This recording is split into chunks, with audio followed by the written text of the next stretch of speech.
Hello viewers, আসসালামু আলাইকুম।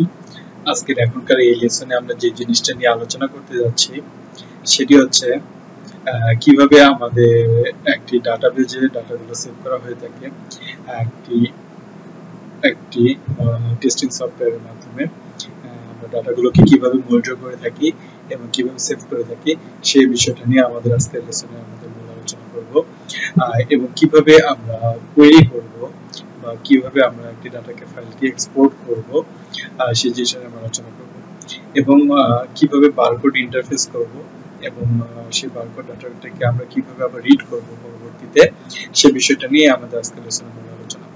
So বন্ধুরা, বরাবরের মতো আমি মোহাম্মদ ইমাম Hasan, electrical maintenance manager KSA. আপনারা স্ক্রিনে যে জিনিসটা দেখতে পাচ্ছেন সেটি হচ্ছে আমি একটি রেফ্রিজারেটরের 8 ঘন্টা টেস্টের একটি ডাটা অন করে রেখেছি। আমি এই 8 ঘন্টার ডাটাটিকেই আমরা বিবেচনা করব আমাদের আজকের লেসনে। আমরা কিভাবে এই জিনিসটিকে মনিটর করব এবং কিভাবে এই জিনিসটার সম্বন্ধে বিস্তারিত জানতে পারবো সেটি আমাদের আজকের লেসনের মূল আলোচনা। সো বন্ধুরা, এখানে আপনারা দেখতে পাচ্ছেন একটি কার্ভ শো অফ করতেছে। তো এই কার্ভটি আমি প্রথমে এক্সপ্লেন করে নিচ্ছি যে এই কার্ভটির প্রথমে এই উপরের অংশটুকু আমরা দেখতে পাচ্ছি, এটি হচ্ছে টেম্পারেচার রেডিয়েন্স দেখাচ্ছে। এই বরাবর হচ্ছে আমরা যে রেঞ্জটি দেখতে পাচ্ছি সেটি হচ্ছে 0 ডিগ্রি সেন্টিগ্রেড এবং প্রতিটি ঘরের মান হচ্ছে 8 ডিগ্রি সেন্টিগ্রেড করে। তো 8 ডিগ্রি, 16 ডিগ্রি, 24 ডিগ্রি, 32 ডিগ্রি এবং 40 ডিগ্রি এইভাবে সেটি ইনক্রিজ হতে থাকবে এবং নিচের দিকেও সে হচ্ছে ইনক্রিজ ডিক্রিমেন্ট হতে থাকবে, সেটি হচ্ছে -8 degree, -16 degree, -24 degree, -32 degree, -40 degree. এভাবে সে টেম্পারেচারের কার্ভটিকে স্কেলিং করে থাকে এবং এদিকে যে কার্ভটি শো করতেছে সেটি হচ্ছে টাইম ডোমেইন শো করতেছে। তো আমরা এটিকে দেখতে পাচ্ছি 8 মিনিট, 16 মিনিট, 24 মিনিট, এভাবে সে কন্টিনিউয়াসলি চলতে থাকবে। এবং আমরা এখানে যে কার্ভের অংশটুকু দেখতে পাচ্ছি সেই কার্ভটিকে আমি একটু এক্সপ্লেন করি। কার্ভটি হচ্ছে এখানে আমরা T1, T2, T3 যে তিনটি সেন্সর ব্যবহার করেছি, যে আমাদের এই সেন্সরের ডাটাগুলোর মাধ্যমে আমরা কার্ভটিকে মনিটর করব বা কার্ভটিকে শো অফ করব স্কেলিং এর মাধ্যমে। তো এখানে আমি যে তিনটি সেন্সর ব্যবহার করেছি সেটা হচ্ছে T1, T2, T3। T1 এর কালার আমরা হচ্ছে রেড মার্কিং করেছি, T2 এর কালারকে আমরা যেখানে সবুজ কালারটি বা গ্রিন কালারটি মেনশন করেছি এবং T3 নামে যে সেন্সরটি আছে সেই সেন্সরটিকে আমরা ব্লু কালার হিসেবে বা নীল কালার হিসেবে মেনশন করেছি। এবং আমরা আরো দুই জিনিস দেখতে পাচ্ছি, সেটা হচ্ছে একটি পাওয়ার, একটি কারেন্ট, একটা ভোল্টেজ। তো পাওয়ারটিকে আমরা শো করেছি যে এই কালারের মাধ্যমে, যে কালারটিকে আমরা হালকা ব্লু কালার বলতে পারি, যে লাইট ব্লু কালারে আমরা হচ্ছে পাওয়ারটিকে শো করতেছি এবং কারেন্ট হচ্ছে আমরা ইয়েলো কালারের মধ্যে শো করতেছি এবং ভোল্টেজকে আমরা ব্ল্যাক কালারের মাধ্যমে শো করতেছি। তো এখানে আরো তিনটা জিনিস আপনারা একটু দেখতে পাচ্ছেন যে ভোল্টেজের যে কার্ভটি আছে সেটি আমরা এখানে মেনশন করি যে 0 ভোল্টেজ থেকে শুরু করে সে 1, 2, 3, 4 এইভাবে করে সে বাড়তে থাকবে ভোল্টেজের কার্ভটি। এবং যে কারেন্টের যে কার্ভটি আছে সেই কার্ভটি 0 ডিগ্রি থেকে 0 অ্যাম্পিয়ার থেকে 50 অ্যাম্পিয়ার পর্যন্ত সে শো অফ করতেছে। এবং আমরা যে পাওয়ারের কার্ভটি দেখতে পাচ্ছি, পাওয়ারের কার্ভটি এখানে সে 0 ওয়াট থেকে শুরু করে 500 ওয়াট পর্যন্ত সে কাউন্ট করতেছে। তো এখন আমরা এই কার্ভটিকে বিভিন্ন ভাবে স্কেলিং করে নিতে পারি আমাদের সুবিধার্থে। সেই জিনিসটি হচ্ছে আমরা একটা রাইট বাটন ক্লিক করব, রাইট বাটন ক্লিক করে শো অল যখন করব তখন আমরা এই জিনিসটিকে সম্পূর্ণরূপে দেখতে পারবো। যে আপনারা এখানে দেখতে পাচ্ছেন যে এটি হচ্ছে আমাদের এই রেড কালার, গ্রিন কালার আর ব্লু কালার, এই তিনটি কালার হচ্ছে আমাদের সেন্সরের টেম্পারেচার কার্ভ। এই ডাটাগুলোকে আমরা মনিটর করব হচ্ছে এই স্কেলের মাধ্যমে, বা এই স্কেলে আমরা এই ডাটাটিকে সম্পূর্ণরূপে দেখতে পারবো বা মনিটর করতে পারবো। এবং আমরা যে পাওয়ারের কার্ভটি আছে সেই পাওয়ারের কার্ভটিকে আমরা এখানে স্কেলিং করতে পারবো যে 0 থেকে 500 ওয়াট পর্যন্ত আমরা স্কেলিং করতে পারবো পাওয়ারের কার্ভটি। এবং ভোল্টেজ কারেন্টের যে কার্ভটি আছে কারেন্টের কার্ভটি আমরা ইয়েলোর মাধ্যমে বা 0 থেকে শুরু করে 50 অ্যাম্পিয়ারের পর্যন্ত আমরা এই কার্ভটিকে শো করতে পারবো। এবং ভোল্টেজের যে কার্ভটি আমরা দেখতে পাচ্ছি 0 থেকে 10 ভোল্ট পর্যন্ত সে শো করবে। তো এইভাবে আমাদের টেম্পারেচারের সমস্ত কার্ভটি আমরা এখানে দেখতে পাচ্ছি বা শো করতে পারতেছি। দেন আমরা এখানে যদি ডিটেইলস আমরা দেখতে চাই যে আমাদের যে সম্পূর্ণ ডাটাগুলোকে আমরা এখানে মনিটর করতে যাচ্ছি, সেই ডাটাটিকে আমরা হচ্ছে কোয়েরি ডাটাতে গিয়ে চেক করব। এবং আমরা এখানে আরেকটা জিনিস বলে দিতে যাচ্ছি, এখানে আমরা তিনটা সেন্সর বা তিনটা যে সেন্সর আমরা পজিশনিং করেছি সেই তিনটা সেন্সরের পজিশনটাকে একটা আমরা করে নিই। আরসি অর্থাৎ যে রেড কালার যে সেন্সরটা আমরা ব্যবহার করেছি সেই রেড কালার সেন্সরটা আমরা রেফ্রিজারেটর ইউনিটে ব্যবহার করেছি, তাই আমরা এখানে আরসি হিসেবে একে চিহ্নিত করেছি। দেন আমাদের যে অন্য যে দুটি সেন্সর আছে সেই দুটি সেন্সরকে আমরা ফ্রিজার ইউনিটে ফিক্সিং করব। একটি ফ্রিজার ইউনিটের টপ সাইডে ফিক্সিং করব এবং একটি ফ্রিজার ইউনিটের বটম সাইডে ফিক্সিং করব। দেন আমরা টেম্পারেচারকে মনিটর করব। যে আমরা এখানে যে দুটি সেন্সর নিয়েছি গ্রিন এন্ড হচ্ছে ব্লু, এই দুটি সেন্সরকে আমরা মার্কিং করেছি এফসি নামে। এখানে আরেকটা জিনিস আমরা এখানে মেনশন করিনি যে আমরা যে কোয়েরি ডাটাতে যখন আমরা ক্লিক করব তখন আমাদের ডাটাবেজে যতগুলো ডাটা আছে সবগুলো ডাটা এখানে শো অফ করবে, সবগুলো ডাটা এখানে আমাদের রিড করবে বা দেখাবে। তো আমরা এই ডাটাটিকে যখন আমরা মনিটর করতে যাব, সাপোজ আমি এই 7 নম্বরের যে লাইনটি আছে 7 নম্বর লাইনের 1 নম্বর পজিশনে যে রেফ্রিজারেটরটি আছে সেটি টেস্ট টাইম আমরা মনিটর করছি 480 মিনিট এবং সেটি বারকোড মডেল নাম্বার হচ্ছে এটি। তো সেটি মডেল নাম্বার হচ্ছে 4488 লিটার, সাইড এসবিএস অর্থাৎ সাইড বাই সাইড, এবং সেটা 520 এসএমডি বেস মডেলের।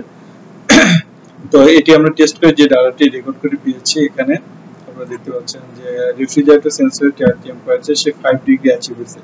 0 ডিগ্রি থেকে 5 ডিগ্রির মধ্যে যদি অ্যাচিভ হয় তাহলে আমরা সেটিকে ওকে বলবো।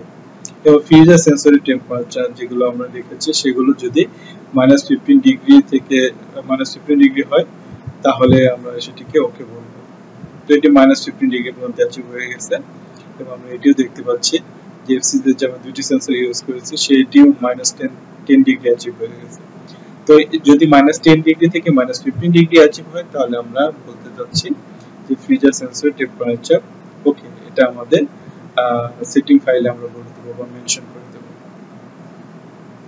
দেন আমরা এটি যে টেম্পারেচার অ্যাচিভ হয়ে গেছে বিধায় আমাদের এখানে পারফরম্যান্স শো করতেছে ওকে।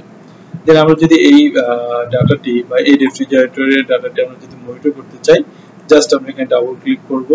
ডাবল ক্লিক করলে আমাদের ডাটাটিকে সম্পূর্ণরূপে শো অফ হয়ে যাবে, কার্ভটিকে সম্পূর্ণরূপে দেখাবে এবং এখানে স্ট্যাটাস দেখাবে যে রেফ্রিজারেটরের টেম্পারেচার এবং হচ্ছে আমাদের ফ্রিজার সেন্সরের টেম্পারেচার সে সম্পূর্ণরূপে রিড করে ফেলছে।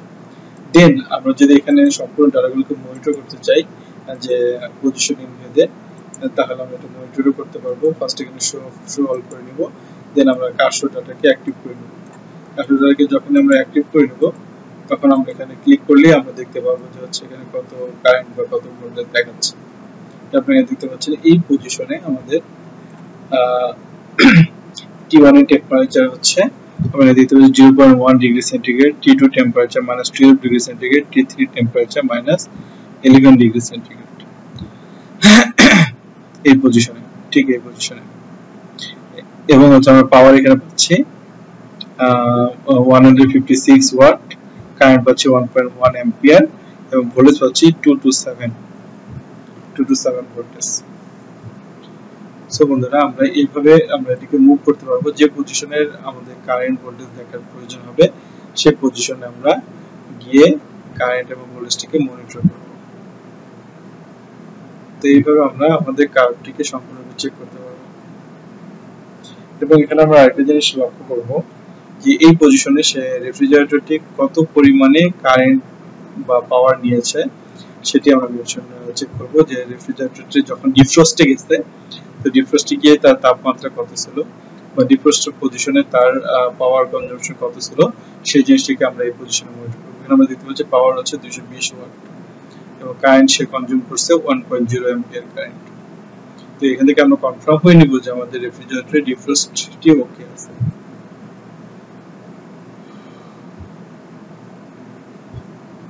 দেন আমরা এখানে মেনশন করতেছি যে আমাদের রেফ্রিজারেটরের সম্পূর্ণ পাওয়ার, কারেন্ট, ভোল্টেজ, টেম্পারেচার সবগুলো ঠিক আছে কিনা আমরা সম্পূর্ণভাবে মনিটর করবো বা অবজার্ভ করবো। যদি এটি ওকে হয়ে থাকে দেন আমরা এখানে প্রিন্ট করবো আমাদের কার্ভটি, ক্লিক করে আমরা এটিকে প্রিন্ট করে ফেলবো। আবার দেখাচ্ছি যে এটা এখান থেকে আমি সুন্দরভাবে এখান থেকে কার্ভটিকে বের করে নেব, প্রিন্ট স্ক্রিনে ক্লিক করবো এবং এটিকে যদি বড় করে নিই তাহলে আমরা সম্পূর্ণভাবে দেখতে পারবো যে এটি হচ্ছে আমাদের রেফ্রিজারেটরের মডেল নাম্বার, এটি হচ্ছে রেফ্রিজারেটরের আমাদের সিরিয়াল নাম্বার, মডেল নাম্বার দুইটি, এবং সেটি পাওয়ার সাপ্লাই দেওয়া হয়েছে 220 watt power, 220 voltage power supply দেওয়া হয়েছে, এবং স্টার্টিং টাইম হচ্ছে আমাদের এই দিনের এই সময় আমরা স্টার্ট করেছি, এবং রেফ্রিজারেটর পারফরম্যান্সটি আমরা ওকে পেয়েছি। এটি হচ্ছে আমাদের refrigerator total test report, performance test report.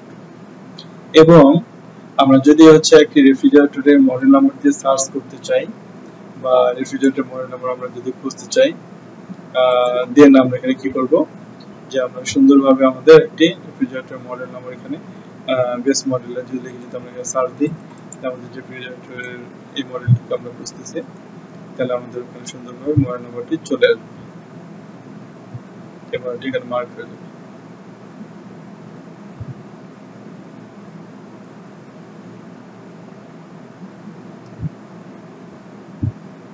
বা এই মডেলটা আমরা এখানে সুন্দরভাবে দেখতে পাবো। তখন দেন আরেকটা জিনিস আমরা এখানে মেনশন করে নিতে যাচ্ছি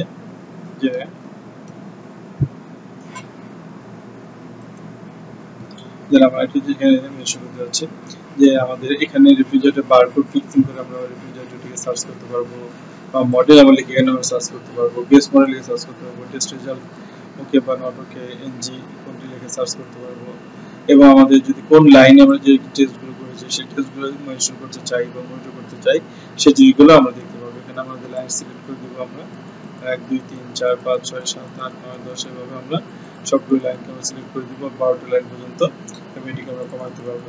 যেমন সাপোজ এখানে আমাদের 7 নম্বর, 5 নম্বর লাইন, 4 নম্বর লাইন বা এটির কত নম্বর পজিশনে রেফ্রিজারেটর আমরা টেস্ট করতে যাচ্ছি বা চেক করতে যাচ্ছি, সেটিকে আমরা জাস্ট ক্লিক করে দেব যে 4 নম্বর লাইনে 3 নম্বর রেফ্রিজারেটর আমরা চেক করতে যাচ্ছি। তখন আমরা এটা লিখে কোয়েরি করলেই আমাদের ওই রেফ্রিজারেটর মডেলটি এখানে আমাদের চলে আসবে, এবং আমরা এখানে যখন চলে আসবে তখন আমরা যখন এখানে ক্লিক করব তখন আমরা আমাদের টেস্ট রেজাল্টটি সম্পূর্ণরূপে দেখতে পারবো। এবং এখানে যে শো অফ করতেছে যে আমাদের কোয়েরি ডাটাতে আমরা আবার যখন মেনশন করব এখানে দেখতে পাচ্ছি যে কিছু রেফ্রিজারেটর হচ্ছে এনজি হয়ে আছে। তো আমরা এগুলোর কারণ যদি খুঁজতে চাই তো আমরা এগুলোতে ডাবল ক্লিক করব, ডাবল ক্লিক করে আমরা দেখব এখানে যে রেফ্রিজারেটরটিতে তার টেম্পারেচার অ্যাচিভ হয় নাই বা রেফ্রিজারেটরটি কোনো কার্ভ শো অফ করতেছে না। তো বিদায় আমাদের রেফ্রিজারেটরটি এখানে যে আরসি টেম্পারেচার বা এসি টেম্পারেচার বা পজিশনে যে সেই টেম্পারেচার অ্যাচিভ হয়নি, বিদায় এখানে কোনো টেম্পারেচার শো অফ করতেছে না। সো এটি হচ্ছে এনজি। তো আমরা কোয়েরি ডাটাতে আমরা একটু মেনশন করে দিচ্ছি এখানে যে সুন্দরভাবে দেখাচ্ছে রেড কালারে যে রেফ্রিজারেটরটি পারফরম্যান্সটি নট ওকে বা টেস্টটি নট ওকে।